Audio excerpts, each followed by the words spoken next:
শিকদার প্রশ্ন করেছেন, আমার মাথা ব্যথা করে, ডাক্তার বলেছে ঘাড়ে প্রবলেম, এমআরআই করতে, কিন্তু ঘাড়ের কারণে কি মাথা ব্যথা করে স্যার?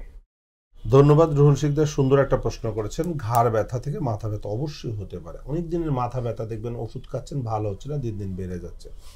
আগে প্যারাসিটামলে ভালো হতো, এখন কিন্তু আপনার ট্রিপটিড লাগে, প্যারাসিটামল লাগে, ডাইক্লোফেনাক লাগছে, সাবস্টিটিউট লাগছে, ইঞ্জেকশন পর্যন্ত দেওয়া হতে পারে, তারপরও ভালো হচ্ছে না। আস্তে আস্তে ব্যথাটা ছড়ায় যাচ্ছে চারিদিকে। এটা কিন্তু সার্ভাইকাল ডিস্ক প্রলাপস থেকে হতে পারে। আমাদের ঘাড়ে উপরে যে হাড়গুলো আছে, দুটো হাড়ের মাঝখানে একটা করে টিউব থাকে, এটাকে আমরা বলছি সার্ভাইকাল ডিস্ক। যদি এটা জেলটা বের হয়ে যায়, আপার সার্ভাইকে বের হলে সেটা আমাদের হেডেকের কারণ, মাথা ব্যথা, মাথায় চাপ ধরা থাকবে, মনে হবে প্রেশারটা বেড়ে যাচ্ছে, অনেক হাই প্রেশারের মতো মনে হয়, প্রেশার মাপলে নর্মাল বাট মনে হয় প্রেশারের ব্যথা। অনেক আছে সাউন্ড ভালো লাগে না, কথা শুনতে ভালো লাগে না, কথা বলতে ভালো লাগে না, অশান্তি লাগে, মানে সবসময় চুপচাপ থাকতে চায়, রাতে ঘুমাইলে মাথা গরম হয়ে যায়, বিভিন্ন ধরনের কমপ্লিকেশন দেখা দিচ্ছে। তো এটা হচ্ছে সার্ভাইকাল ডিস্ক প্রলাপসের কারণে অবশ্যই হতে পারে।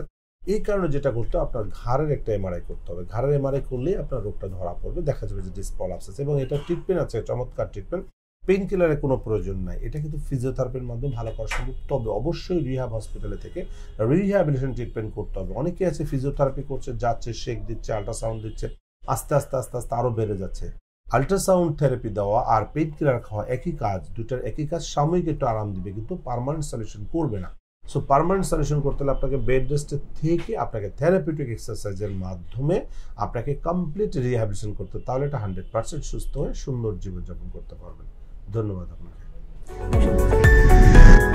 এসপি হাসপাতাল, আন্তর্জাতিক মানের পূর্ণাঙ্গ ব্যথা নিরাময় হাসপাতাল।